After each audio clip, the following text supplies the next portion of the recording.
la parábola de la higuera.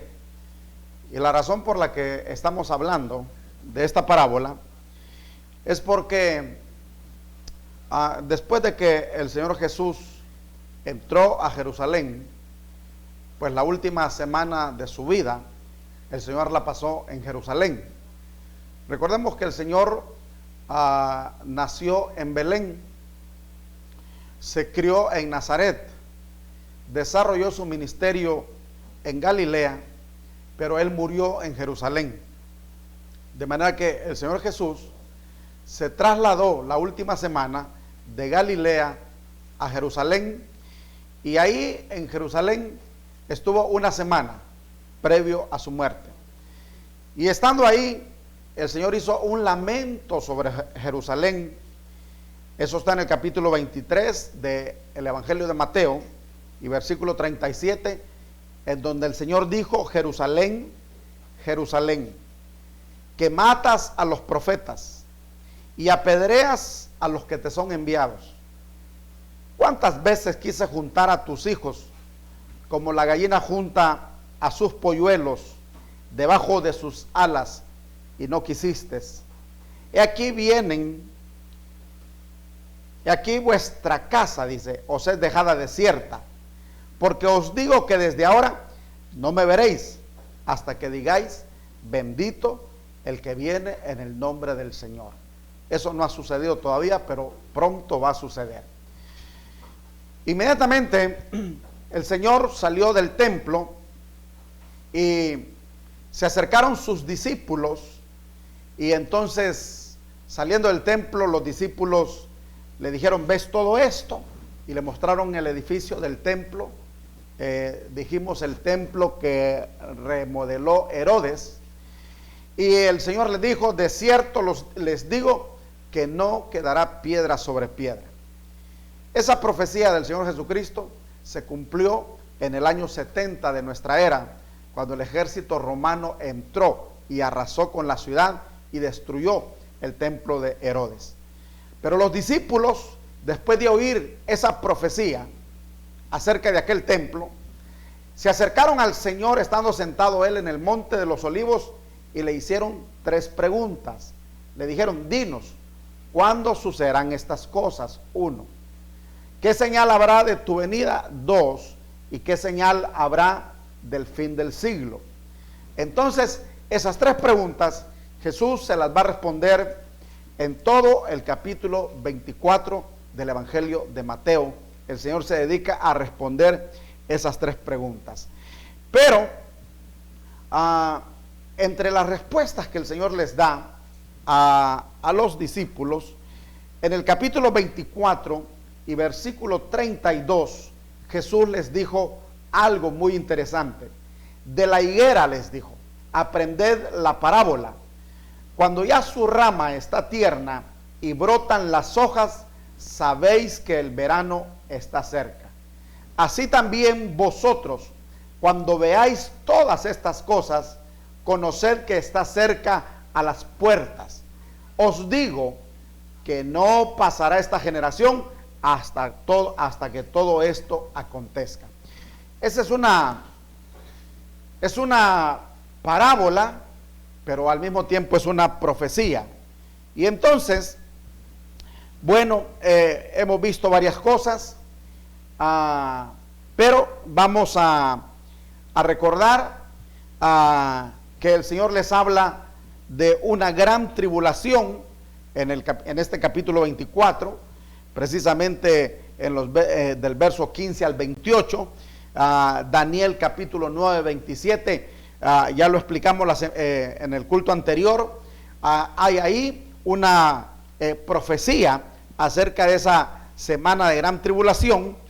Y la segunda carta del apóstol Pablo a los tesalonicenses también nos dice algo que es interesante que nosotros veamos. Esto lo vamos a encontrar en el capítulo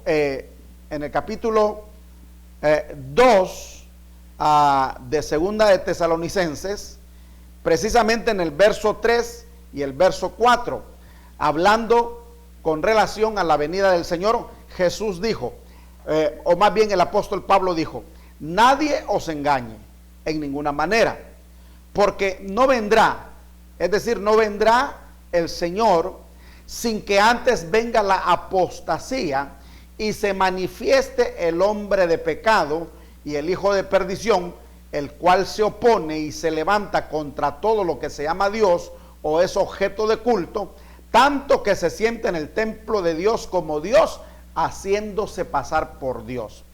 Muy bien, esto que Pablo está diciendo acá, de que antes de la venida segunda del Señor, y yo quiero que usted, se lo he recalcado siempre aquí en la iglesia, pero usted que tal vez nos está viendo por primera vez, quiero recordarle que el arrebatamiento es un acontecimiento muy diferente a la segunda venida del Señor.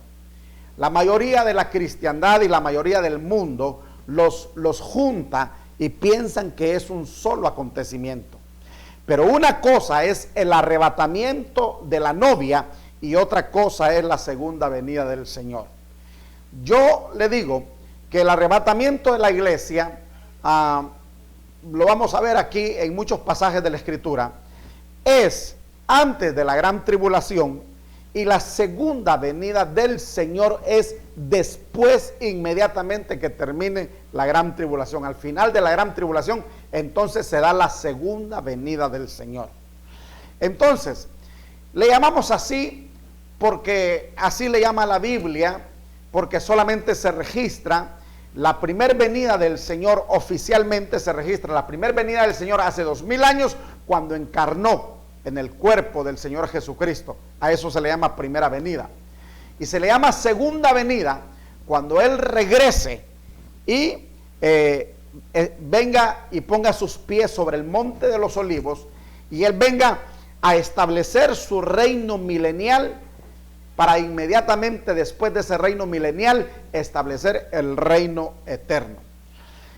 Pero en lo que todas esas cosas suceden, van a suceder cosas muy interesantes que nosotros las podemos ir viendo desde ya. Entonces, esa segunda venida, el apóstol Pablo dice, nadie os engañe en ninguna manera, porque no vendrá, esa segunda venida no se dará sin que antes venga la apostasía. Esto nos habla a nosotros de que va a haber un tiempo de apostasía en la iglesia de Cristo.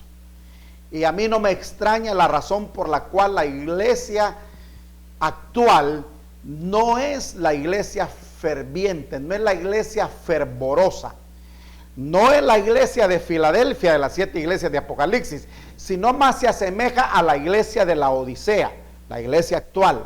Se asemeja a la iglesia de la Odisea, la iglesia tibia, la iglesia que no es fría ni caliente, la iglesia a la que el Señor le está tocando la puerta y le está diciendo, déjame entrar. ¿Qué nos quiere decir eso?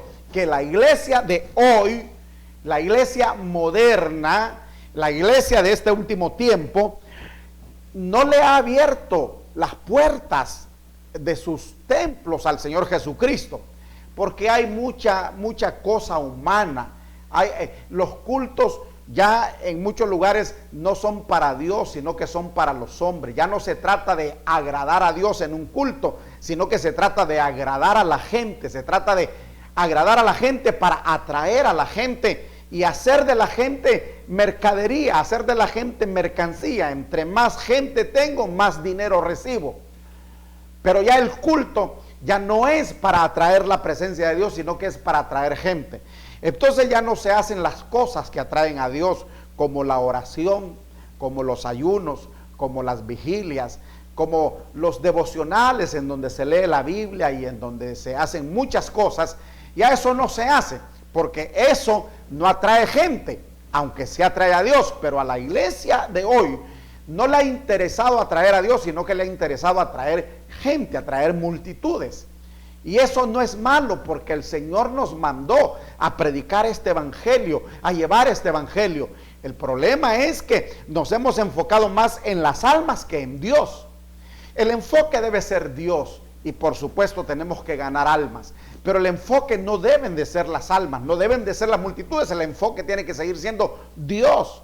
Y si la gente viene por multitudes, que sea porque estamos enfocados en Dios y no que tenemos multitudes porque nos enfocamos en las multitudes.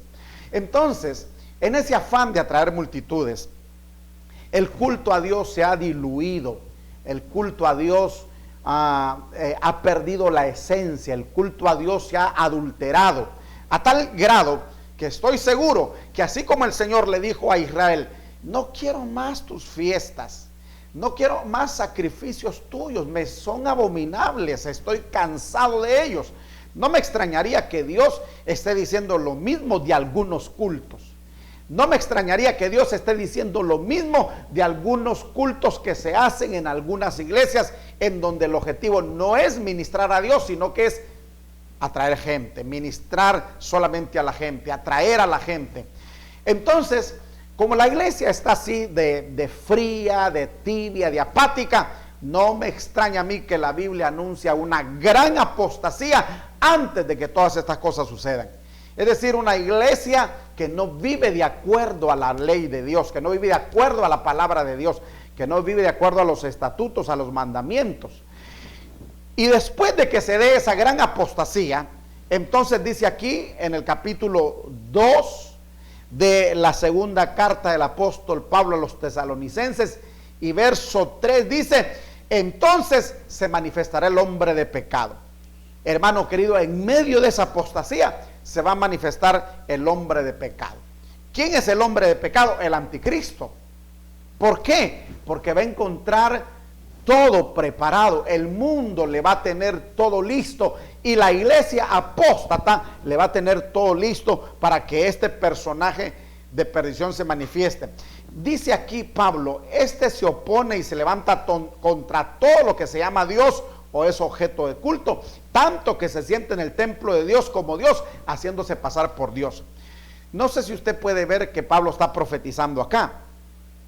¿Por qué está profetizando Pablo? Pues porque está hablando de tiempos futuros, está hablando de la venida del Señor, que es tiempo futuro, es escatología. Está hablando de la apostasía de la iglesia, que es tiempo futuro. Creemos que ya lo estamos viviendo, pero Pablo no lo estaba viviendo hace 2000 años, ese tiempo. Se habla de la manifestación del hombre de pecado, tiempo futuro. Y se habla aquí de que este hombre se va a sentar en el templo de Dios como Dios, haciéndose pasar por Dios. ¿Qué está profetizando Pablo? Que el tercer templo de los judíos va a estar levantado en los días de la gran tribulación. Que ese templo va a estar levantado, o se levanta antes de la gran tribulación, o se levanta en los días de gran tribulación. Recuerde que los primeros 3 años y medio solo son tribulación, y que los segundos 3 años y medio son la gran tribulación. Recuerde que los primeros 3 años y medio serán de una paz ficticia, pero que los siguientes 3 años y medio van a ser de gran tribulación. Pero el apóstol Pablo, también en la primera carta a los tesalonicenses, aquí atrás, en el capítulo 5 y versículos 2 y 3 dice, porque vosotros sabéis perfectamente que el día del Señor vendrá como ladrón en la noche. Aquí quiero que rectifiquemos, hermano, porque la mayoría de cristianos dicen que el Señor vendrá como ladrón en la noche, y no es cierto. Lo que va a venir como ladrón en la noche es el día del Señor. Nótelo claramente, porque vosotros sabéis perfectamente que el día del Señor vendrá como ladrón en la noche. Hasta cantos tenemos donde dice como ladrón en la noche. Entonces, pero no es el Señor el que viene como ladrón en la noche. El que viene como ladrón en la noche es el día del Señor. Y si nosotros nos ponemos a estudiar el día del Señor, entonces el profeta Joel y el profeta Malaquías son dos profetas que hablan mucho acerca del día del Señor. Pero dice Joel y dice Malaquías que ese día del Señor es día de tinieblas, es día de angustia, es día de llanto, es día de dolor. En alguna parte en Malaquías dice, ¿por qué ustedes quieren el día del Señor si será un día de destrucción? Porque algunos confunden el día del Señor con el arrebatamiento o con su venida. Pero el día del Señor realmente se está refiriendo a la gran tribulación, que aunque son 7 días, se le llama el día del Señor. Y entonces aquí el apóstol Pablo está diciendo, porque vosotros sabéis que el día del Señor, es decir, esos tiempos van a venir como ladrón en la noche. Entonces mire cómo lo relaciona Pablo. Y dice que cuando digan paz y seguridad, entonces vendrá sobre ellos destrucción repentina, como los dolores a la mujer encinta, y no escaparán. Cuando digan paz y seguridad, ¿cuándo es que van a decir paz y seguridad? En los primeros 3 años y medio de la tribulación, cuando el anticristo le va a proporcionar 3 años de paz, 3 años y medio de paz al mundo. Cuando el anticristo gobierne, cuando el anticristo haya puesto la marca en la mano derecha o en la frente de todas las personas que se dejen, porque en la tribulación va a haber gente que no se va a dejar poner la marca, y esa gente va a ser perseguida por el anticristo. De una vez la Biblia dice que los va a perseguir y los va a derrotar, los va a decapitar. Por eso, mis amados hermanos, la Biblia nos recomienda, yo no recomiendo que nos quedemos a pasar la gran tribulación, que nos consagremos, que nos entreguemos en estos días, para que cuando el arrebatamiento se dé, nosotros nos vayamos y no nos quedemos a pasar la gran tribulación, porque la gran tribulación va a ser un tiempo de persecución de parte del anticristo y todo su sistema en contra de los cristianos que estén viviendo en la gran tribulación. ¿Por qué habrán cristianos viviendo en la gran tribulación? Sencillo, porque no se fueron en el arrebatamiento. ¿Por qué no se fueron en el arrebatamiento? Porque no estaban santificados, porque su vestido no estaba limpio, porque su vestido tenía que estar sin mancha, debía estar sin mancha, sin arrugas, sin contaminación y sin cosas semejantes. Como el vestido de la gran mayoría de creyentes no está limpio, es momento de limpiarlo, ahora en la sangre del Cordero. Porque el que no limpie su vestido hoy en la sangre del Cordero, tendrá que ir a la gran tribulación a lavar esos vestidos en la sangre del Cordero. Capítulo 7, versículo 14 en adelante, nos habla de cristianos lavando sus ropas en la gran tribulación. ¿Por qué están allá? Pues porque no se fueron en el arrebatamiento. Entonces, hermano querido, ese día viene. Yo tengo que advertirlo, después de dar mensajes de paz, después de dar mensajes de esperanza, después de dar mensajes de confianza, poner nuestra fe en Dios y haber ministrado a la iglesia. Mi deber ahora es hablar estas cosas escatológicas. Muchos dicen, no hablen en escatología, no alarmen a la gente. Mi querido hermano, Jesús habló escatología, este capítulo 24 de Mateo hace 2000 años. Y dio las señales y él dijo. Entonces, ¿por qué nosotros no vamos a hablar? ¿Y por qué no vamos a advertir que estamos muy próximos a estos tiempos y que es tiempo de consagración? Muy bien, ahora fijémonos entonces cómo en la segunda carta a los tesalonicenses, el apóstol Pablo advierte de ese hombre que se va a sentar como Dios en el templo de Dios. Eso lo dice, hermano, Daniel, allá en el capítulo 9 y verso, vamos a verlo mejor, aquí lo tengo, hermano, Daniel capítulo 9 y verso 27 a 26, y dice, y después de las 62 semanas se quitará la vida del Mesías. Está hablando de cuando mataron a Jesús. Y el pueblo de un príncipe que ha de venir destruirá la ciudad y el santuario. Esto es lo que hizo el ejército romano en el año 70, cuando no dejó piedra sobre piedra. Lo está diciendo Daniel 2500 años. Hace 2500 años, 500 años antes de que pasara. Entonces dice, destruirá la ciudad y el santuario, el templo de Herodes. Y su fin será con inundación hasta el fin de la guerra, durarán las devastaciones. Por otra semana, dice, confirmará el pacto con muchos. Esta semana es la semana de gran tribulación, los 7 años que faltan a la historia de Israel. Cuando Cristo murió, se cumplieron 483 años, 69 semanas de los que anunció el profeta Daniel. Y el tiempo se detuvo y está a la espera de esa semana, de esos 7 años que son los de la gran tribulación. Y Daniel dijo bien claramente, dijo, y por otra semana confirmaré el pacto con muchos.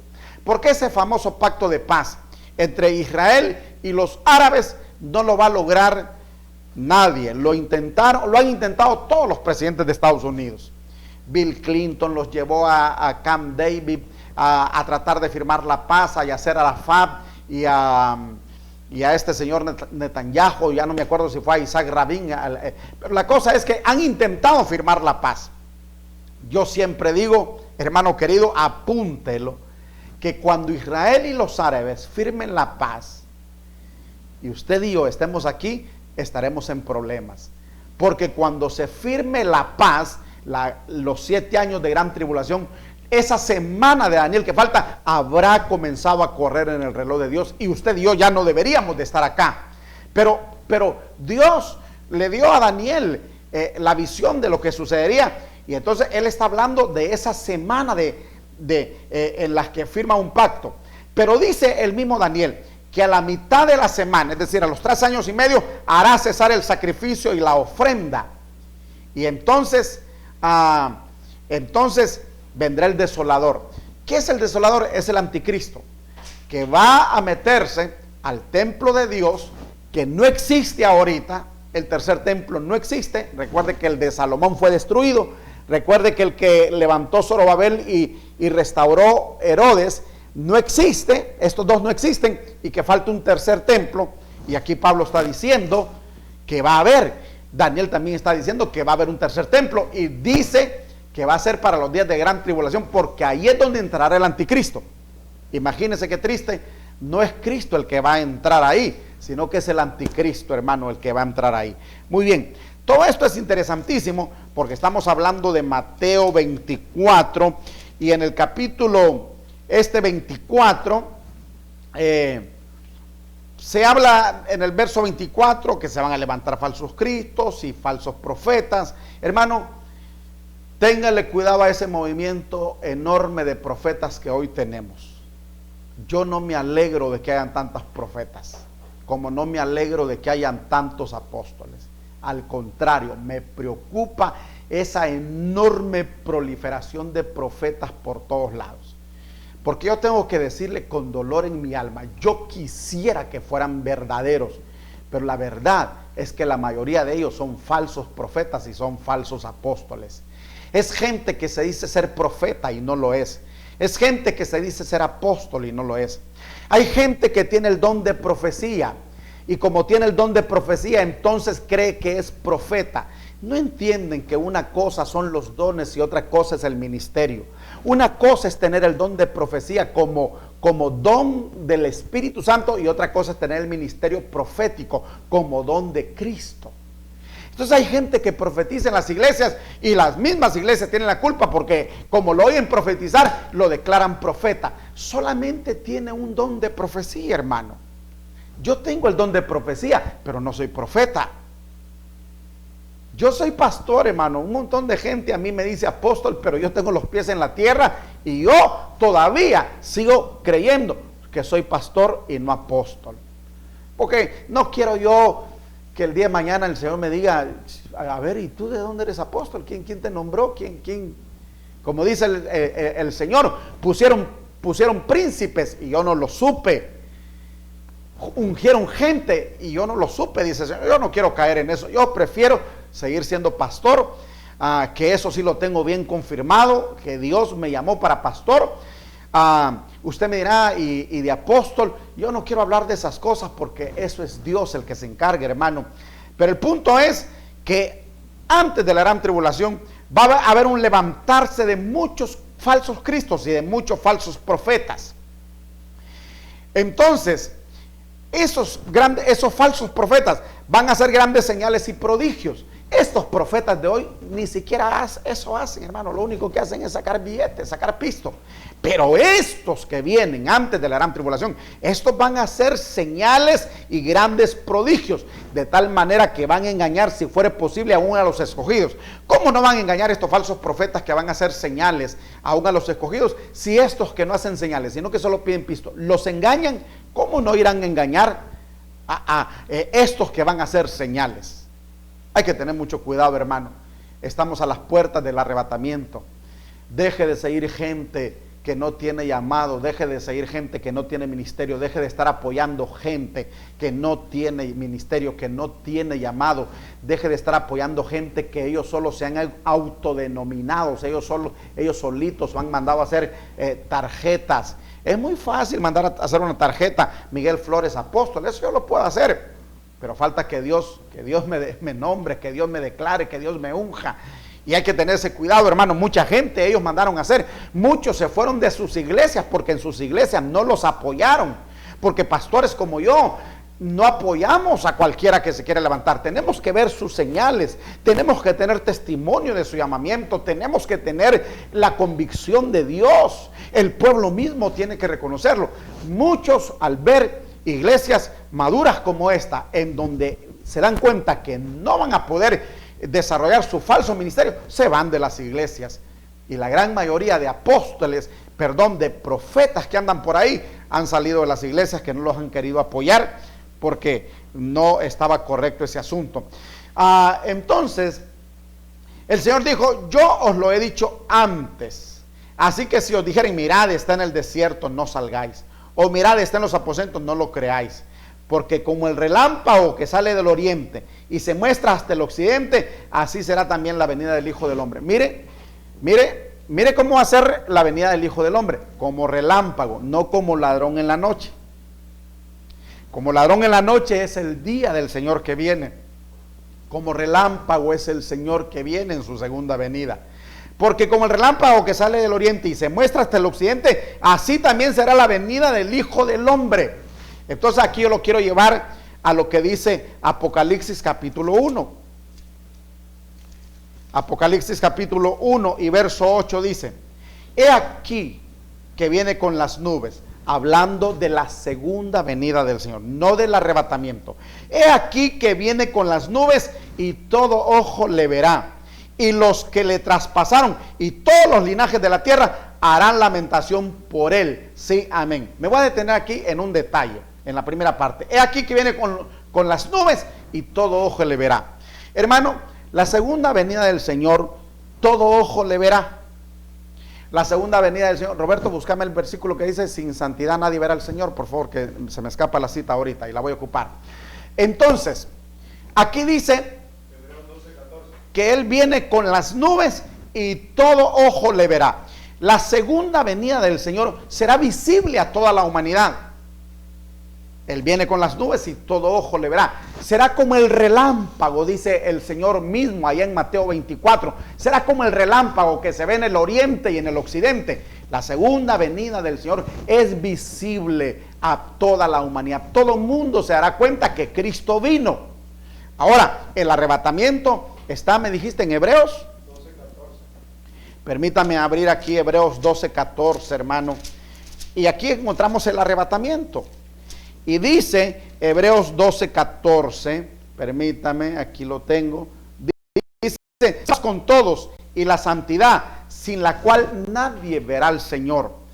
Aquí está hablando del arrebatamiento, en el que para poder ver al Señor en el arrebatamiento se va a ocupar de santidad, se va a ocupar de consagración, se va a ocupar de entrega, se va a ocupar de estar enamorado totalmente del Señor. Mire, yo le voy a poner una analogía o una figura o qué sé yo, un poco antigua, bueno, todavía se sigue dando. ¿Se acuerda usted cuando en los pueblos el novio llegaba a llevarse a la novia? Yo le pregunto, ¿quién se daba cuenta de que el novio llegaba por la novia aparte de la novia? Nadie. Porque si el papá se hubiera dado cuenta que el otro viene a traerse a su hija, lo está esperando con una escopeta. Así que el novio le dice: mira, voy a llegar a tal hora, estate lista. Y ella no va y se lo cuenta a todo el mundo, sino que simple y sencillamente el novio llegaba, ellos dos ya tenían acordado todo y se iban. Entonces de repente, y fulanita, y la Panchita, y la Rupertita, ¿qué se hizo? No, pues no está. Y se habrá ido para donde fulano. Vayan a ver, no está. Se habrá ido para donde la comadre, no está. Se habrá ido para donde la tía, no está. ¿Qué se hizo? A saber. Se la llevó el novio. Así será el arrebatamiento, hermanos.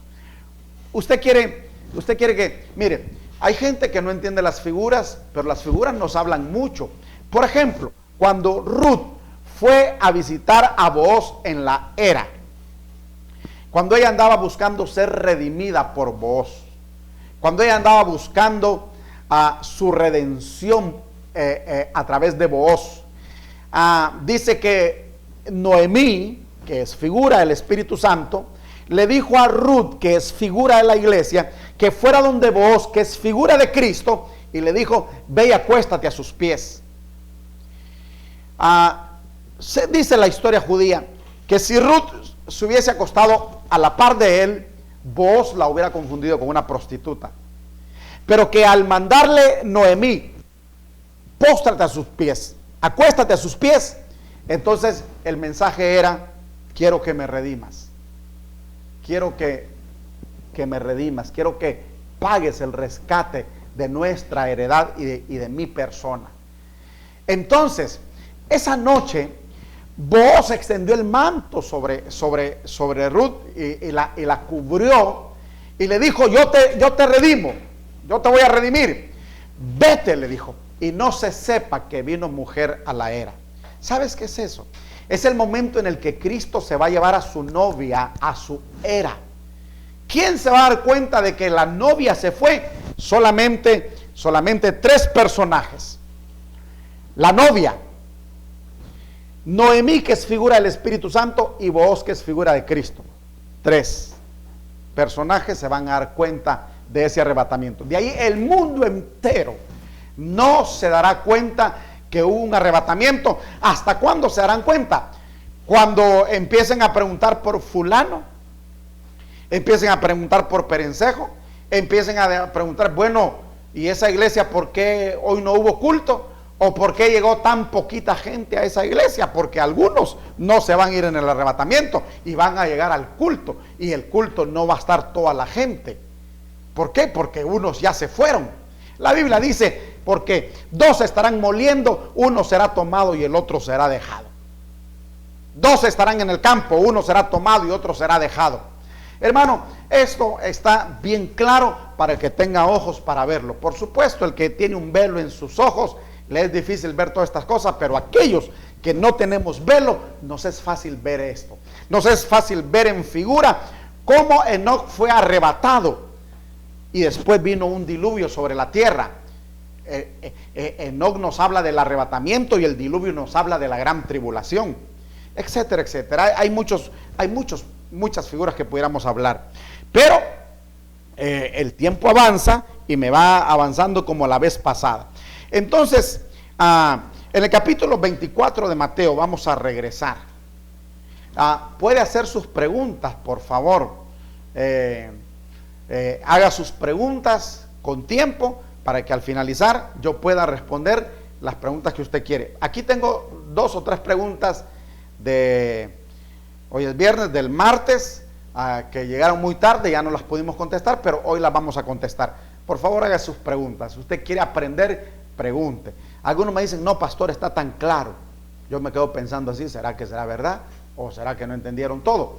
Pero haga sus preguntas. La peor pregunta es la que no se hace. Muy bien. Volvamos al capítulo 24 del Evangelio de Mateo, porque todo comenzó aquí, cuando los discípulos le mostraron el templo al Señor y el Señor les empezó a profetizar.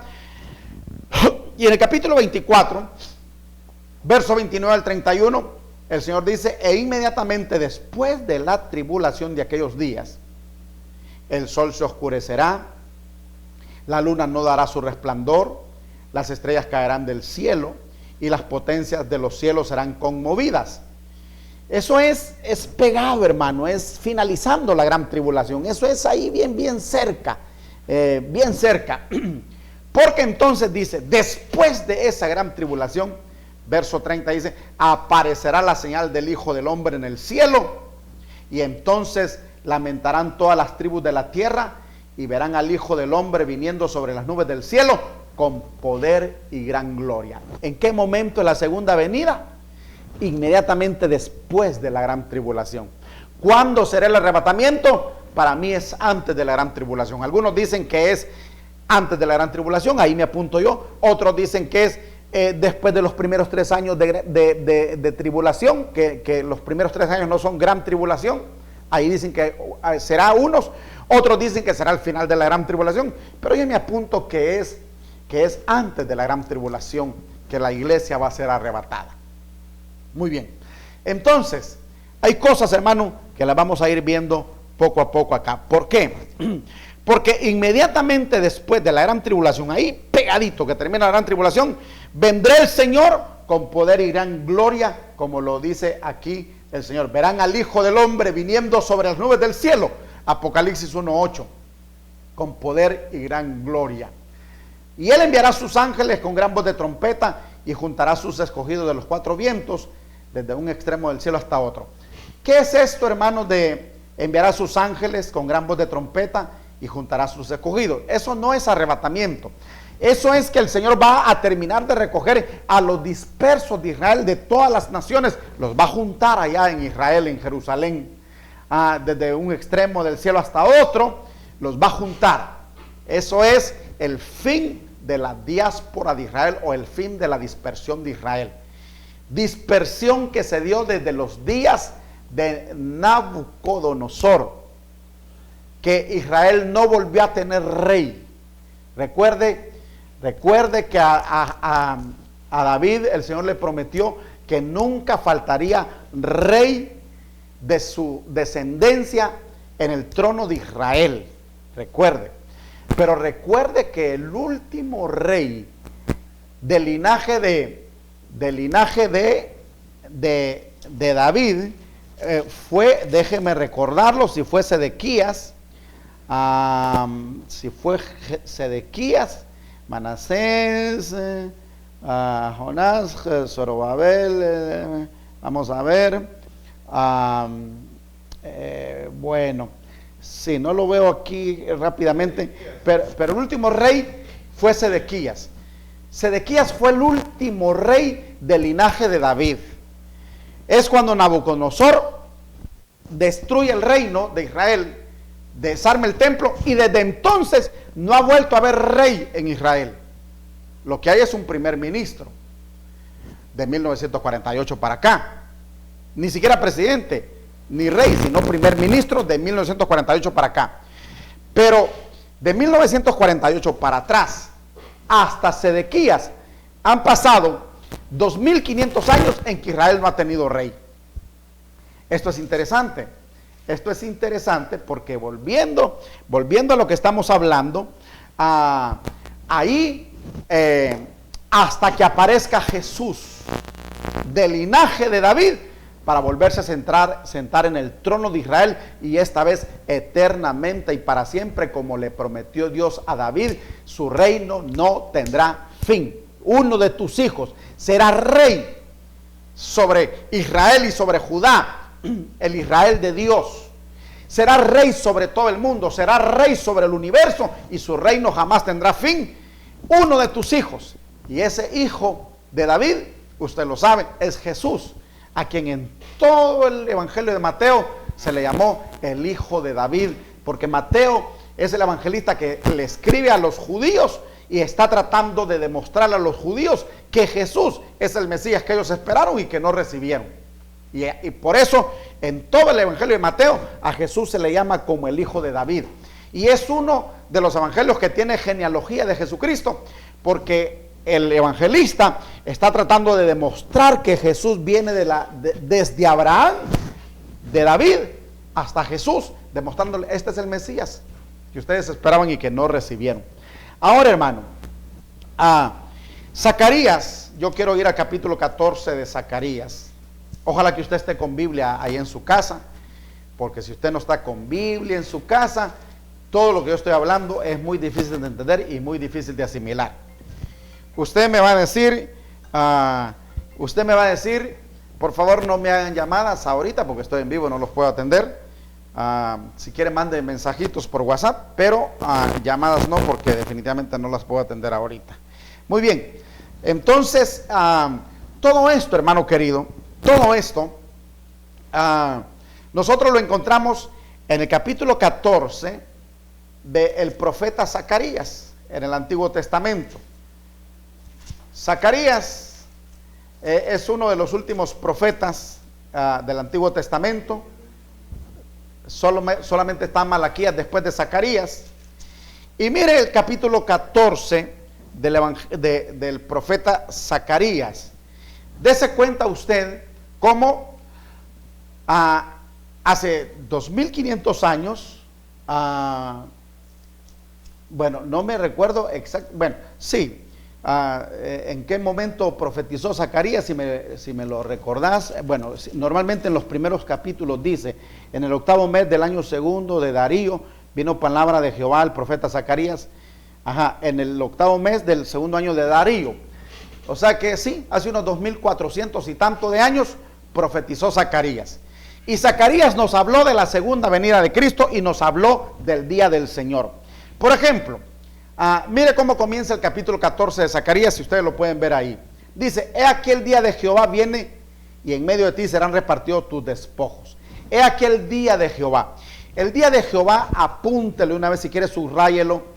Yo, hermano, el día de Jehová lo tengo subrayado en rojo. Si la cámara pudiera hacerme un acercamiento aquí, hermano Byron, es verdad. Byron, es que estos dos se parecen mucho, hermano, ya no sé ni quién es quién. Si usted ve, ¿eso es todo el acercamiento que puedes? Acercarlo más, por favor. Si usted se fija, yo le dije a usted que esta mi Biblia es una Biblia que no es la Biblia arcoíris, que ya viene coloreada. Esta Biblia yo la he coloreado personalmente y así la tengo absolutamente toda la Biblia. En donde quiera que la abro está coloreada, porque yo me diseñé un código de colores para mí, para poder entender mejor la Biblia. Y si usted ve aquí en el capítulo 14 de Zacarías, aquí en rojo dice: he aquí el día de Jehová viene. ¿Sabe por qué lo tengo en rojo? Porque es lo peor que le va a pasar a la tierra en ese día de Jehová. Porque es el día que la Biblia le llama el día, ¿ibas a tomar más? Porque es el día que la Biblia le llama día de venganza de Dios. Este día de Jehová es un día en el que Dios se va a vengar de la humanidad. Se va a vengar de los corruptos, se va a vengar de los tiranos, se va a vengar de los que hicieron y deshicieron con la tierra, de los que destruyeron el planeta. Dios se va a vengar de ellos. Y entonces, por eso yo lo tengo en rojo, porque todo lo que está en rojo son cosas graves que suceden en la Biblia, y yo lo tengo en mi código de colores, lo tengo en rojo, y yo ya sé que eso que está en rojo ahí es algo grave que va a acontecer. Entonces, ahí Zacarías, hace 2400 y tantos años, dijo: he aquí el día de Jehová viene. En esta cámara estamos. He aquí el día de Jehová viene. Y en el verso 2 dice: ahora mire lo que va a suceder en ese día de Jehová. Zacarías nos habla de todas las cosas que van a suceder en ese día de Jehová, es decir, en la gran tribulación. El verso 2 dice: yo voy a reunir a todas las naciones para combatir contra Jerusalén. Muy bien, hermanos, vamos aquí, hablando de escatología. No soy profeta ni hijo de profeta. Lo único es que estudio la Biblia, la estudio de manera sistemática, no la estudio un pasaje por aquí, un pasaje por allá, sino que trato de hacer un estudio sistemático de la Biblia. No le puedo decir que he hecho un estudio exhaustivo de la Biblia todavía, porque no es cierto, pero en eso estoy. Estoy haciendo un estudio exhaustivo de toda la Biblia, es decir, agotando hasta la última información de cada tema que la Biblia tiene. Entonces no soy hijo de profeta, no soy profeta ni hijo de profeta, pero solo estoy leyendo la Biblia. Sí creo que Dios me ha quitado el velo que otros tienen en sus ojos y no pueden ver estas cosas. Y entonces el verso 2 dice: yo reuniré todas las naciones para combatir contra Jerusalén. Jerusalén, hermanos, va a ser rodeada de naciones en ese día terrible del Señor.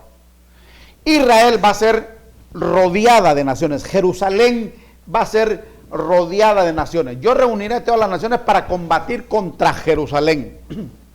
Todos los ejércitos, no solamente los árabes, ejércitos de todas las naciones van a combatir a Jerusalén en los días de gran tribulación.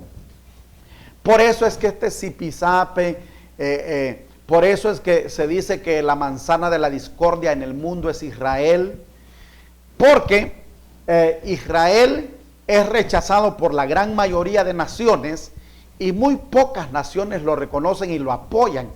Sí, dos razones por las que Israel está de pie. Número uno, por Dios, porque Dios está con ellos. Y número dos, porque Estados Unidos protege a Israel.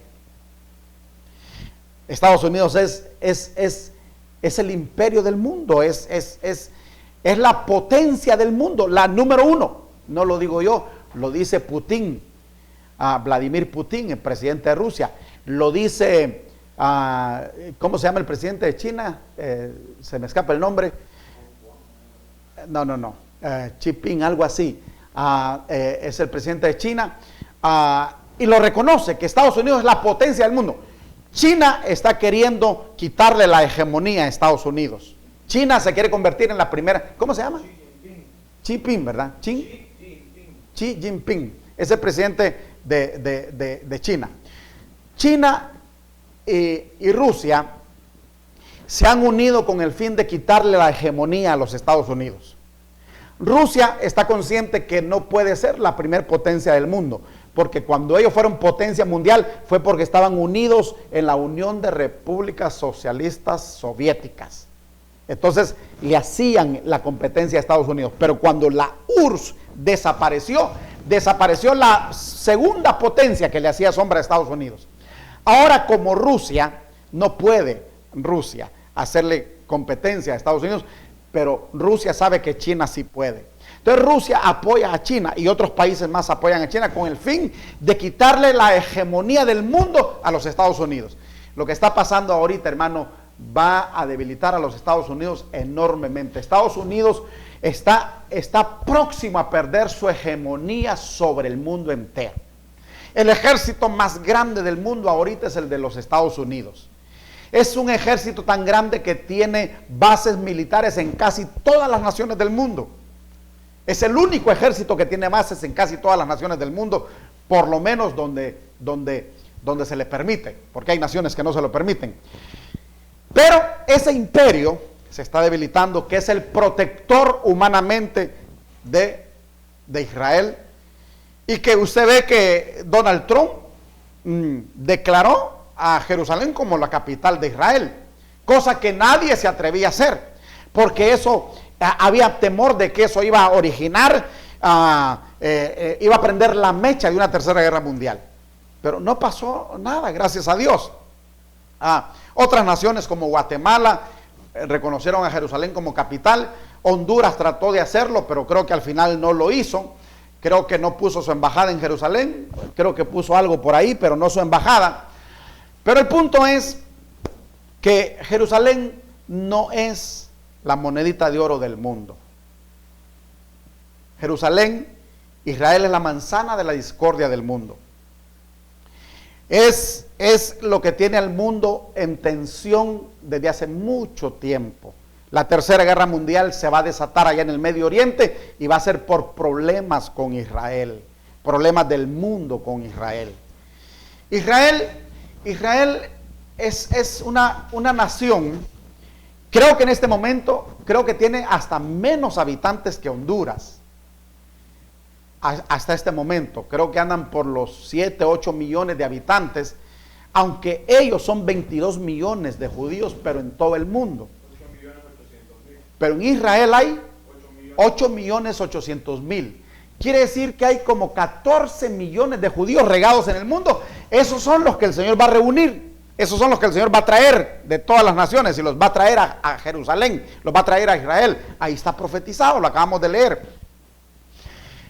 Y a pesar de que solo es una nación de 8.800.000 habitantes, es la cuarta potencia mundial.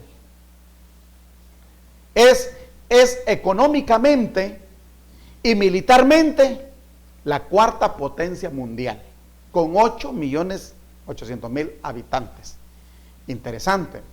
Pero el problema es que desde 1948 a Israel lo quieren eliminar. los países árabes han dicho que lo van a eliminar, que lo van a desaparecer del mapa. Y entonces eso lo sabía Zacarías desde hace 2500 años, cuando dice: porque yo reuniré a todas las naciones para combatir contra Jerusalén. La ciudad será tomada y serán saqueadas las casas, violadas las mujeres, y la mitad de la ciudad irá en cautiverio, mas el resto del pueblo no será cortado de la ciudad. Sigamos leyendo. Después, dice, de eso, saldrá Jehová y peleará con aquellas naciones como peleó en el día de la batalla. Aquí hay algo interesante.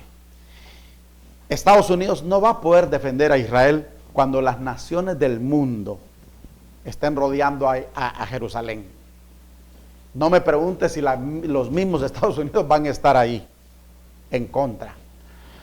Pero la buena noticia es que van a estar solitos contra el mundo entero.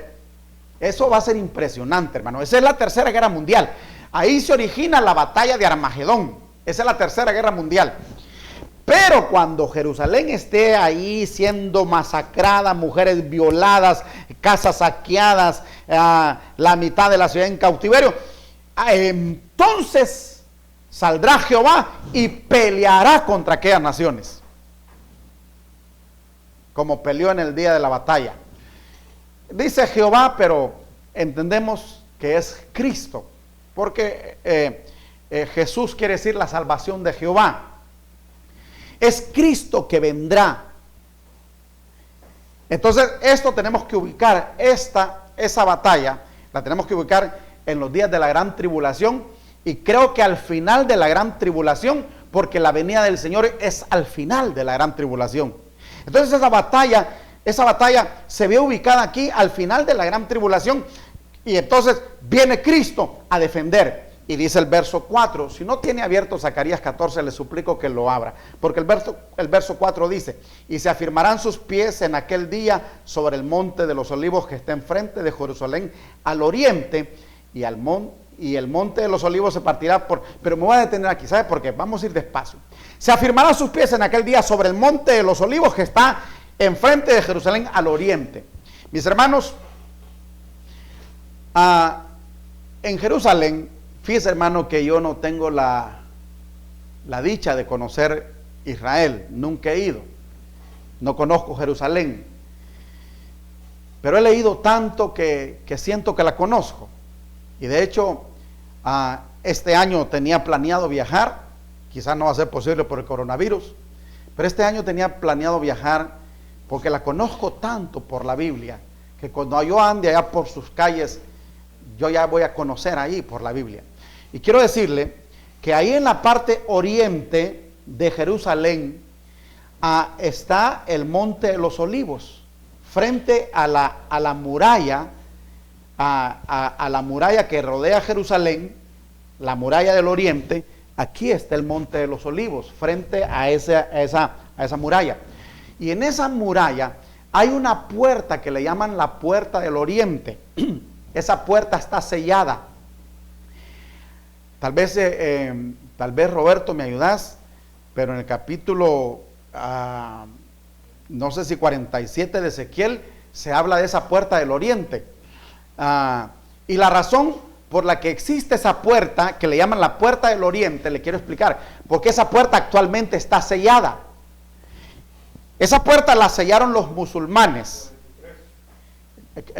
¿Cuál es? Ezequiel 43. Ezequiel 43, después más la cita, ahí está esa puerta del oriente. Mire, es que desde el capítulo 40 de Ezequiel hasta el 47 nos habla de un templo, nos habla y ahí se habla de esa puerta.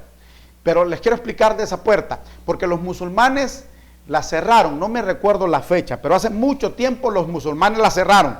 Es más, hicieron un cementerio a la orilla de la muralla, enfrente de esa puerta. La razón, Ezequiel 43, ¿cuánto?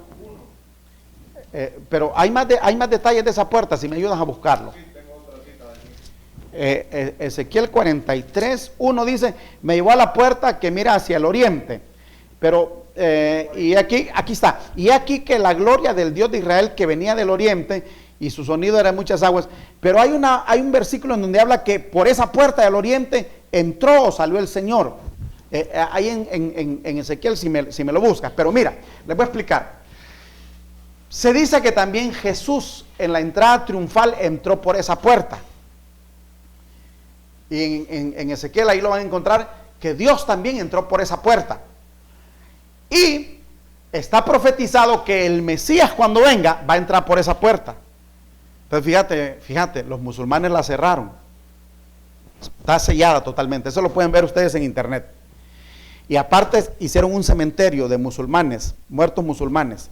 La razón es porque ellos creen que él no va a poder entrar por ahí porque se contaminaría pasando por el cementerio. Ahora, hace precisamente una semana, yo estaba viendo un documental en donde los judíos están decidiendo quitar ese cementerio. Va a ser un problema, porque los musulmanes no los van a dejar. Va a ser un problema, pero ellos ya decidieron quitar ese cementerio. Pues yo no sé si al Señor le va a estorbar el cementerio o no. La verdad que un sacerdote no puede contaminarse con muerto. Recuerda que un sacerdote, peor un sumo sacerdote, no podía ir a un velorio. El sumo sacerdote solo podía ir al velorio de la mamá, del papá y de su hermana si era virgen. Si la hermana ya no era virgen, no podía ir al velorio ni al entierro, porque no podía contaminarse con muerto. Entonces vienen estos, dicen, bueno, pongamos un cementerio, aquí no entra.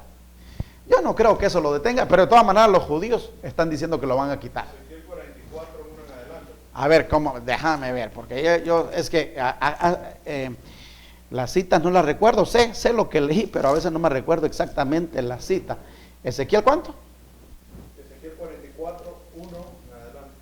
Ezequiel 44, 1 en adelante. ¿Hasta dónde es adelante? Me hizo volver hacia la puerta exterior del santuario, la cual mira hacia el oriente, y estaba cerrada, y me dijo Jehová, esta puerta estará cerrada, no se abrirá ni entrará por ella hombre, porque Jehová Dios de Israel entrará por ella, por tanto estará cerrada. En cuanto al príncipe, por ser el príncipe, él se sentará ahí para comer pan delante de Jehová. Muy bien, esa puerta, mira, dice aquí que estará cerrada, porque Dios entró por ahí, pero los musulmanes queriendo, como quien dice, impedirle la entrada, la mandaron a cerrar. Tenemos la imagen también. ¿La quieres pasar? Si se puede pasar, pásenla. Porque hay...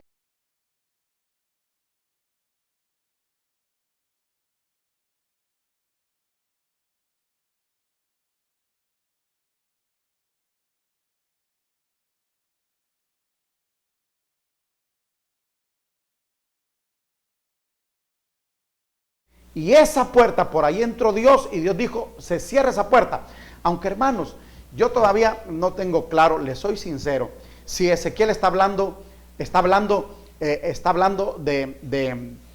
este templo, o está hablando del templo del cielo, o está hablando del tercer templo. No lo tengo bien claro, Dios me lo va a aclarar más adelante. Si podrá que alguno lo tenga claro, seguramente sí, pero yo todavía no lo tengo claro. Pero el punto es que de todas maneras ustedes pudieron ver ahí lo que les estoy diciendo, pero por ahí se supone va a entrar el Mesías, y por eso es que Zacarías dice, después saldrá Jehová, peleará con aquellas naciones como peleó en el día de la batalla, y se afirmará sus pies aquel día sobre el monte de los olivos en su segunda venida. Todo ojo le verá cuando él descienda sobre el monte de los olivos que está enfrente de Jerusalén al oriente, y el monte de los olivos se partirá en medio hacia el oriente y hacia el occidente, haciendo un valle muy grande, y la mitad del monte se apartará hacia el norte y la otra mitad hacia el sur, y huiréis al valle de los montes, porque el valle de los montes llegará hasta Asal. Huiréis de la manera que huiste por causa del terremoto en los días de Usías, rey de Judá. Hubo un gran terremoto en ese tiempo. Y vendrá Jehová mi Dios, y con él todos los santos. Aquí, hermanos, otra cosa. Y vendrá Jehová mi Dios, y con él todos sus santos. Eso, hermanos, yo se los quiero mostrar en el capítulo 19 de Apocalipsis. Esto que dice aquí, y vendrá Jehová mi Dios, y con él todos sus santos. Por favor, véngase a Apocalipsis 19. Apocalipsis 19. Miren, entonces en Apocalipsis 19, verso 11 dice, mi Biblia dice, el jinete del caballo blanco. Entonces vi el cielo abierto, y he aquí un caballo blanco, y el que lo montaba se llamaba Fiel y Verdadero, y con justicia juzga y pelea. Mire que este que viene en el capítulo 19 de Apocalipsis viene a pelear. Es el mismo de Zacarías, que dice que vendrá a pelear por Israel. Y aquí dice, hermanos, la Biblia está conectada. La Biblia se explica a sí misma. La Biblia solo lo que hay que hacer es leerla. Y cuando tú vas leyendo, yo la primera vez que, hermano, yo al principio, por falta de instrucción, yo nunca leí la Biblia de corrido. Leía donde predicaban, subrayaba los versículos así de promesas. Pero un día decidí que tenía que leer la Biblia de principio a fin. Y empecé hace varios años a leer una vez por año la Biblia de corrido, de principio a fin. Este año comencé a leerla 2 veces por año. Yo estoy ya antes de junio, yo voy a terminar de haberla leído la primera vez este año y luego de julio en adelante la leo por segunda vez. Cada día la entiendo más. Pero te soy sincero que la primera vez que la leí me cansé y me aburrí, hermano, porque genealogías y unos relatos que yo no entendía. Pero decidí leerlos. Aunque no los entendía, la voy a leer aunque no la entienda. Pero la segunda vez que la volví a leer, o algunas veces lo que no entendí en Génesis, lo entendí allá en Mateo, o lo entendí en Apocalipsis, porque la Biblia se explica a sí misma. Y hoy, después de que la he leído varias veces, entonces me paso de un libro para otro, de un versículo para otro. Ustedes lo están viendo ahorita, y no estoy sacando pecho y nada por el estilo. Solo que lo que quiero es que vea, es como Zacarías está hablando lo mismo que está hablando Apocalipsis 19. Entonces Apocalipsis 19 dice, entonces vi el cielo abierto y aquí un caballo blanco y el que lo montaba se llamaba Fiel y Verdadero, con justicia juzga y pelea. Viene a pelear. Sus ojos eran como llama de fuego, porque ese viene como juez. Ya no viene como siervo, ya no viene como carpintero. Ya no viene como siervo, ahora viene como rey a imponer su reinado. Por eso sus ojos son llama de fuego. Y había en su cabeza muchas diademas, corona de rey. Ya no trae corona de espinas, mis queridos amigos. Ahora viene con diadema, corona de rey. Y tenía un nombre escrito que ninguno conocía sino él mismo. Estaba vestido de una ropa teñida en sangre. ¿Por qué ropa teñida en sangre? Porque viene a pelear. Porque no viene a salvar. Viene a matar, hermanos. Viene a pelear contra los enemigos de Dios. Este es el día terrible de Jehová. Es el día de la venganza. Es el día en que Dios va a vengar la muerte de sus santos y la muerte de su mismo Hijo. Y las blasfemias contra él y todo lo que en la tierra se ha hecho. Ese es el día grande y terrible de Jehová. Ese es el día de Jehová, terrible. Y entonces por eso es que su ropa está manchada de sangre. Estaba vestido de una ropa teñida en sangre y su nombre es el Verbo de Dios. Y los ejércitos de los cielos, vestidos de lino finísimo, blanco y limpio, le seguían en caballos blancos. ¿Quiénes son esos? Aquí lo dice. Y vendrá Jehová mi Dios y con él todos sus santos, dice Zacarías. Dice Apocalipsis. Y los ejércitos celestiales vestidos de lino finísimo, blanco y limpio le seguían en caballos blancos. ¿Quiénes son esos? Ese es aquello que dice, y a su esposa se le ha concedido que se vista de lino fino y resplandeciente para recibir al rey. Entonces, hermano, ¿con quién es que el Señor viene en su segunda venida? ¿Quién es esa gente vestida de ropa de blanco, vestida de ropa blanca, de lino fino, con las que Él viene en su segunda venida? No viene solo, viene acompañado. Y viene gente vestida de lino fino. ¿Quiénes son? Los que previamente fueron arrebatados. ¿Más claro? No lo podemos ver, hermano. Los arrebatados, que se los llevó Él secretamente. Por supuesto, el mundo se dio cuenta después cuando ya no los encontró. El anticristo va a tener su explicación ahí, qué pasó con esa gente. Pero la verdad es que estaremos en el cielo en las bodas del Cordero. Y mientras el mundo está en tribulación, nosotros estamos enfiestados en el cielo celebrando las bodas del Cordero.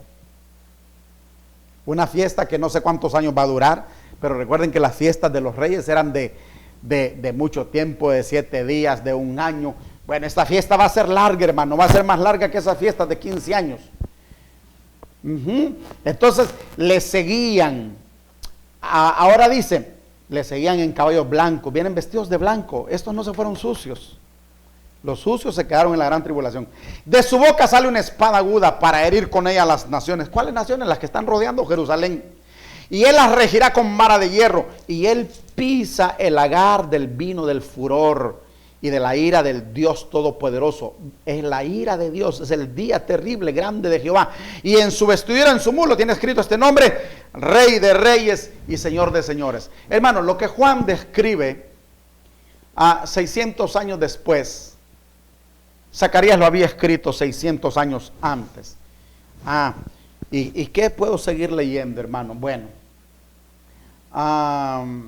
acontecerá en ese día, dice el verso 6, no habrá luz clara ni oscura, será un día el cual es conocido de Jehová, que no será día ni noche, pero sucederá que al caer la tarde habrá luz. Acontecerá también en aquel día que saldrán de Jerusalén aguas vivas, etcétera, etcétera. Pero quiero llegar al verso 12. Permítame, es que yo tengo aquí algunas anotaciones. El verso 16 y primero el verso 10. No, vamos primero al verso 16 y 18 de Zacarías. Aquí está, mire.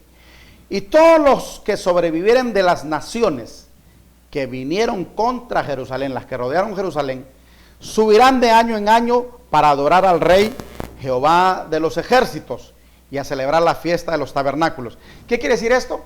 Que van a ser vencidas esas naciones. ¿Quién las venció? Israel, no, las venció Cristo.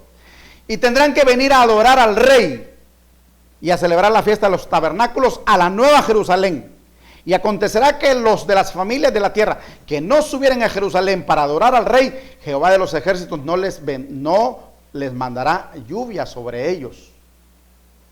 Y si la familia de Egipto no subiera y no viniera sobre ellos, no habrá lluvia.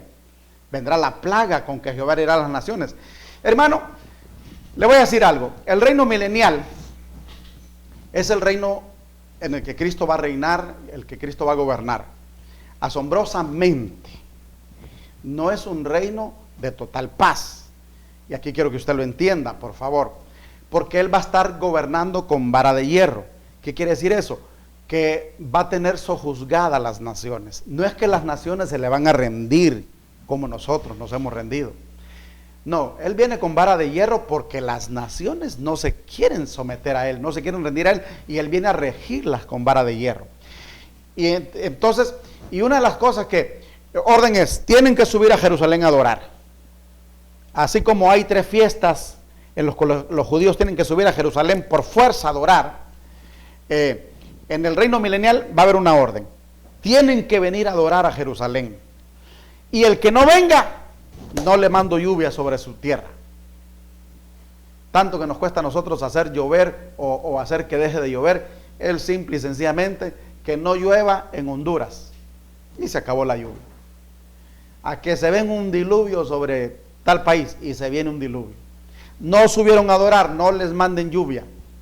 Es como el ENE, no pagas si te corta la luz. Es como Aguas de San Pedro, no pagas si te cortan el agua. En el reino milenial no suben estas naciones sometidas por Él con vara de hierro, no están voluntariamente. Por eso no es un reino de paz, es un reino milenial, pero no de paz. Va a haber paz en la nueva Jerusalén, en donde vamos a estar los santos viviendo con Él. Pero fuera de la nueva Jerusalén van a haber problemas, va a haber pecado. Que es una de las preguntas que me han hecho mucho. Roberto, ya tenemos preguntas. Sí. Bueno, sí, porque me estoy extendiendo, faltan las preguntas. Va a haber pecado en el reino milenial, no en la nueva Jerusalén, pero sí afuera. Tanto así que va a haber gente que va a decir, no, yo ya no quiero ir a adorar más. Muy bien, no te mando lluvia. Al no mandarle lluvia, ya van a aparecer. Pero mire, hermano, pero yo quiero terminar antes de las preguntas. Vamos a ir a Zacarías capítulo 12. Zacarías dice algo interesante, hermano. Zacarías capítulo 12. Versículo 10 dice, mire Zacarías, hermano. Mire, vamos a ver. Desde el verso 7 voy a leer porque está hablando, todo eso está hablando de la futura liberación de Jerusalén en esos días. Pero está un poco largo y no lo voy a poder leer todo.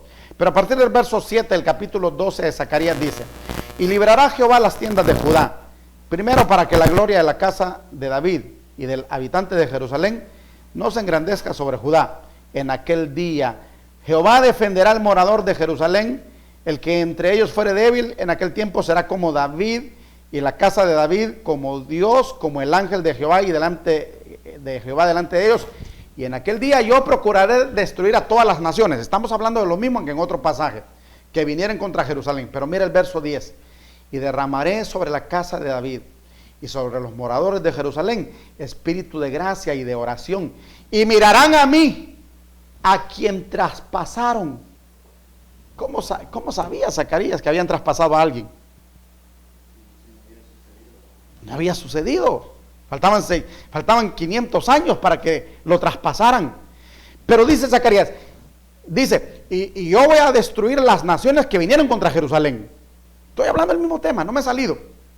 Y en ese tiempo derramaré sobre la casa de David y sobre los moradores de Jerusalén espíritu de gracia. Les va a quitar la venda de los ojos y de oración. Y mirarán a mí, a quien traspasaron, y llorarán como se llora por hijo unigénito, afligiéndose por él como que se aflige por el primogénito. ¿Querés ver dónde está esto también? Te lo voy a repetir. Mirarán a mí, a quien traspasaron, y llorarán por él. Aquí mismo en Mateo Jesús lo habló esto. Téngame paciencia, hermanos, estamos estudiando la Biblia. Aquí en Mateo 24, Jesús habló de esto también. Déjame ver. Mira, verso 30 del capítulo 24. Entonces aparecerá la señal del Hijo del Hombre en el cielo, y entonces lamentarán todas las tribus de la tierra y verán al Hijo del Hombre. Lo que dice Zacarías. Dice aquí, y llorarán como se llora por el Hijo unigénito. ¿Qué dijo Jesús? Verán, aparecerá la señal del Hijo del Hombre, y entonces lamentarán todas las tribus de la tierra. Lo que dice Zacarías. Y si mal no recuerdo, Tesalonicenses 5, que habíamos leído, que lo dejé por ahí, déjame verlo. Tesalonicenses 5, yo lo dejé por ahí. Déjame ver. Primera Tesalonicenses 5, porque vendrá, bueno, cuando tenga paz y seguridad. No, es segunda de Tesalonicenses, entonces. No es aquí lo que les quiero mostrar, hermano. Permítame ver todavía, perdón, hermano, es que tengo un montón de versículos en la mente. Está en Apocalipsis 1, 8, aquí es donde está. He aquí que viene con las nubes y todo ojo le verá, segunda venida. Y lo verán, y todo ojo lo verá. Y los que lo traspasaron, lo que habla Zacarías, y todos los linajes de la tierra harán lamentación por él. Aquí lo decía Zacarías, hermano. Lo verán traspasado y lamentarán. Entonces dirán, caramba, él estuvo con nosotros y no lo reconocimos y lo matamos, y van a lamentar. Pero mira qué interesante esto, hermano. Zacarías 13, 6, nos vamos a pasar. 13, 6. Aquí Zacarías está hablando, todo está hablando de la segunda venida del Señor. Y entonces le preguntarán, ¿qué heridas son estas en tus manos? Y él responderá, con ella fui herido en casa de mis amigos. Zacarías, 500 años antes de que Cristo muriera, está profetizando que los que le traspasaron llorarán por él, dice. Y luego dice aquí, y le preguntarán, ¿y qué heridas son estas en tus manos? Y él responderá, con ellas fui herido en la casa de mis amigos. Les va a mostrar la señal de los clavos, hermano querido. Así que esto es súper interesante. ¿Sabe que el tema se llama la parábola de la higuera? Y no he hablado sobre la parábola de la higuera. Quiere decir que el domingo nos vamos a concentrar en la parábola de la higuera. Pero todo lo que he hablado, hermano, es pura escatología y es muy interesante. Gracias a Dios, pues que mis hermanos, por lo menos los que se conectaron desde el principio, casi todos están ahí en su mayoría. Quiere decir que no se me cansaron. Esto es cansado, hermano. Y el que no lo tiene claro y se confunde con tanta cita y con tanto pasaje, pero yo lo tengo claro esto, hermano. Vamos a dar lugar a preguntas. Y entonces se habían quedado unas preguntas de la vez pasada, no sé si las tienes a mano. Sí, aquí las tengo. ¿Cómo dicen? Dice, hermano pastor, en la gran tribulación habrá oportunidad. ¿Quién pregunta? Álvaro. Muy bien.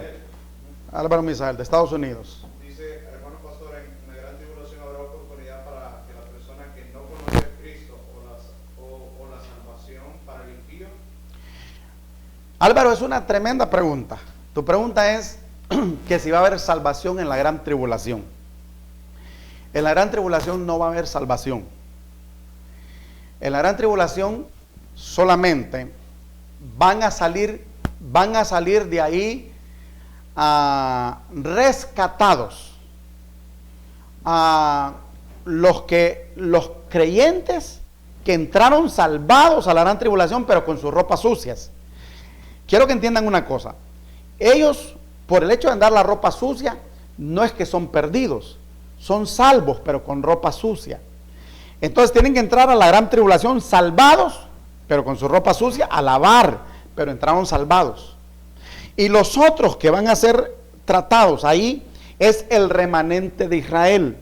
Ese remanente también va a ser liberado. Pero salvación en sí, personalmente, creo que no va a haber. Te voy a explicar por qué.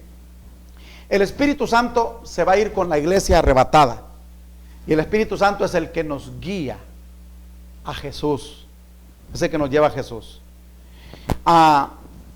Yo creo, que el Espíritu Santo no va a estar presente en la gran tribulación de la forma en que está ahorita. Él es omnipresente y definitivamente como omnipresente va a estar, pero no creo que esté como está ahorita, haciendo la función que está ahorita. Entonces, el que entre salvado, entró salvado. El que entró como remanente Israel, entró como remanente. Pero salvación no va a haber. Por eso es que yo le digo, hermano, que a mí me impresiona que la gente, aún pase lo que pase, dice ahí que ni se arrepintieron ni le dieron gloria al Señor. Eso lo estuvimos viendo en días pasados. Entonces, hermano querido, en la gran tribulación, yo creo que va a haber predicación, pero no va a ser una predicación de llamamiento para ser salvos, sino que va a ser una predicación como de notificación, como confirmando todo lo que se había predicado, y ustedes no hicieron caso, ustedes no quisieron. Miren, entonces sí creo que va a haber predicación, pero personalmente se lo digo porque no puedo yo decirlo, porque sé que hay muchas posiciones teológicas en cuanto a esto, pero esa es mi posición. Y me baso en muchos versículos de la Biblia para eso. Así que creo que salvación no va a haber, pero sí va a haber gente salvada que va a andar en la gran tribulación y que van a salir salvados de ahí, nada más que de una forma muy dura. Vamos a otra pregunta. Esa gente va a tener un panorama hermoso de lo que es el infierno, porque yo estoy viendo ¿cómo que se llama? Programa donde ellos decían, por favor, no nos detengan en el camino hacia el infierno. Para ellos nos miran en su mente que es un lugar de deleite, un lugar ¿Pero de qué gente me estás hablando? de unos rockeros. Ay, Decían, por favor, no detengan nuestro camino hacia el infierno. Bueno, hermano, usted sabe que la música rock es diabólica, es satánica, y lastimosamente los que andan ahí, pues ellos eso es lo que buscan, ellos quieren ir al infierno. Bueno, cada quien va a obtener lo que busca. Muy bien, entonces el infierno no va a ser agradable para nadie, aunque los rockeros piensen que sí. El infierno no va a ser agradable para nadie, y la gran tribulación no va a ser agradable para nadie, ni siquiera para los que entren salvados, porque van a ser perseguidos. Israel va a ser rodeado de ejércitos, a Israel se le va a venir el mundo encima, a los cristianos se les va a venir el anticristo encima. La gran tribulación no es recomendable para nadie. Vamos a otra pregunta. También teníamos pendiente, pastor, la pregunta de Omar Varela. ¿Qué pasa con aquella persona que se salva antes de ser arrebatado o antes de la venida de Cristo? De repente pregunta, así como lo que el ladrón estuvo a la par de Cristo. Sí. ¿Qué pasa con el que se salva antes de la gran tribulación? Es decir, o antes del arrebatamiento, pudiera ser la pregunta también, ¿verdad? Esta es una pregunta bien interesante también y muy difícil de explicar, muy difícil de responder, muy difícil de entender. Pero el ladrón en la cruz, ese se salvó antes de morir. Y él se fue al paraíso. Es decir, él va a tener entrada al reino eterno. Pero el ladrón en la cruz no tuvo tiempo de bautizarse en agua, no tuvo tiempo de ser bautizado por el Espíritu Santo, no tuvo tiempo de predicar el Evangelio, no tuvo tiempo de ganar almas, no tuvo tiempo de muchas cosas, así que él no tiene méritos para tener galardones. Recuerden, hermanos, que hay cosas que se heredan, hay cosas que se reciben como regalo y hay cosas que se ganan. Entonces hay cosas que son herencia, eso es tuyo por herencia. Hay cosas que te las regalaron, son tuyas porque te las regalaron, como la salvación es un regalo.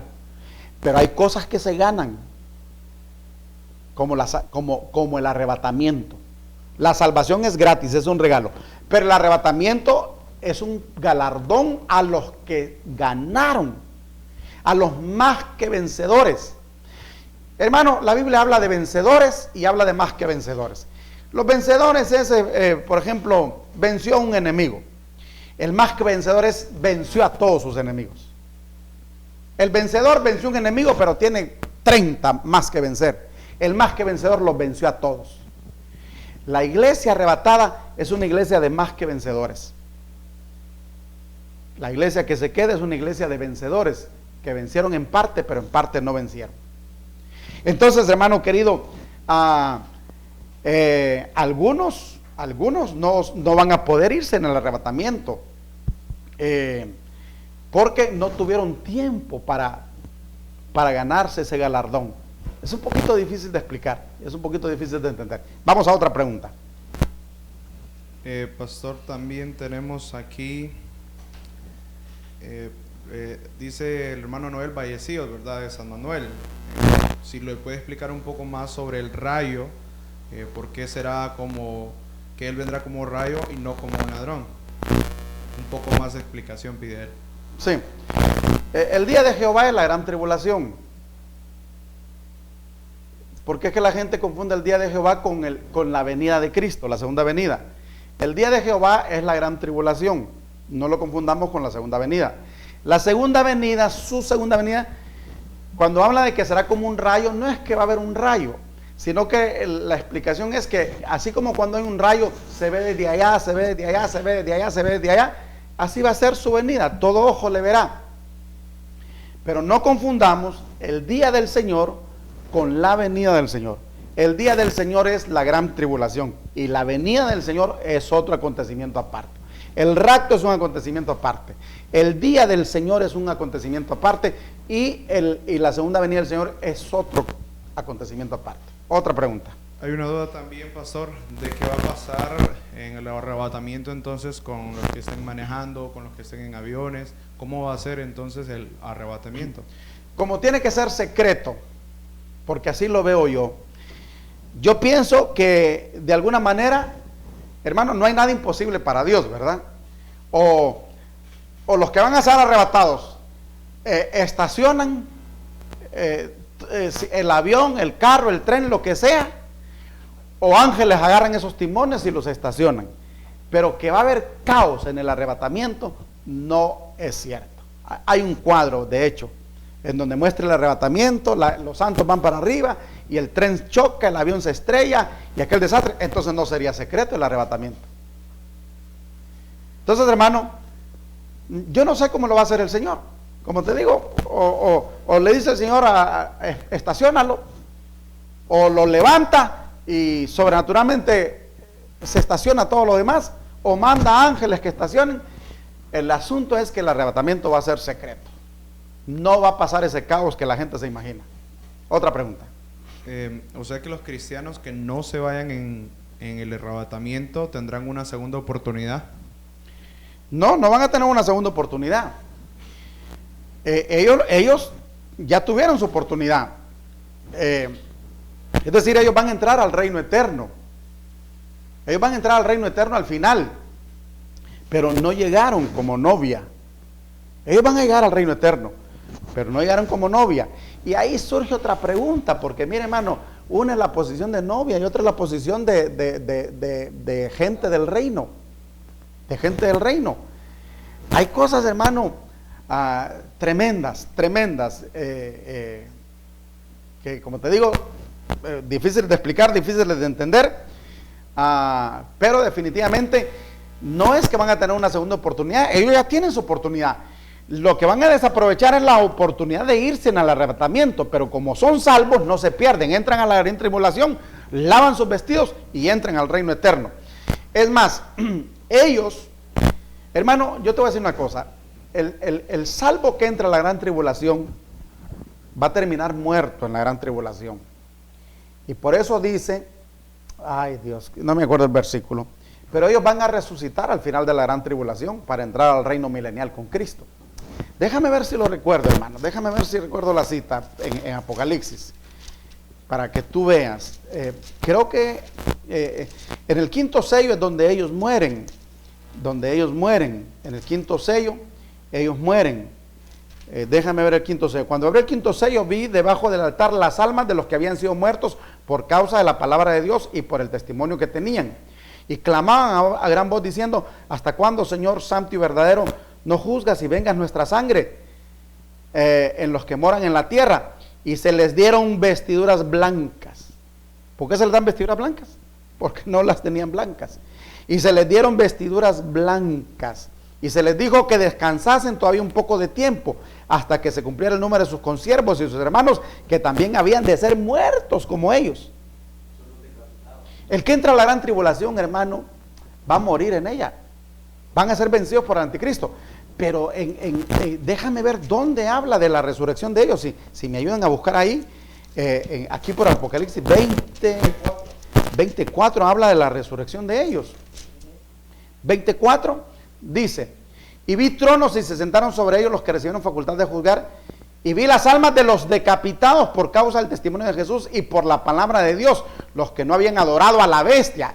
La bestia está en la gran tribulación, ahí andaban ellos, ni a su imagen, y que no recibieron la marca en su frente ni en sus manos, y vivieron y reinaron con Cristo por 1000 años. El que entra a la gran tribulación, cristiano, va a morir en la gran tribulación. Va a ser resucitado al final de la gran tribulación para entrar a reinar con Cristo a los 1000 años. Hermano, no te quedes en la gran tribulación.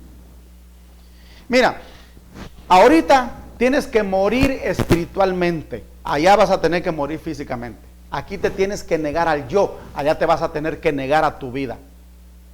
Aquí solo te tienes que negar. Aquí tienes que negarte a tu vida carnal. Allá vas a tener que negarte a tu vida física. Otra pregunta, Roberto. Dice, los que no habían adorado a la bestia ni su imagen. Entonces, ¿puede haber cristianos que sí adoren a la bestia durante estos 7 años? Yo creo que el que entró salvado no va a adorar. Esa es la figura de los 3 amigos de Daniel que no se quisieron rendir ante la estatua de Nabucodonosor. Esa es la figura. Van a preferir entrar a la persecución antes de rendirse a la estatua. Ya lo estaba profetizando Daniel allá en el capítulo, ¿qué capítulo es este? 3 sí, capítulo 3 de Daniel. Ahí se habla de los 3 amigos que prefirieron entrar al horno de fuego 7 veces calentado, que es figura de la gran tribulación. Yo creo que el que entre salvo a la gran tribulación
Bueno, tírame.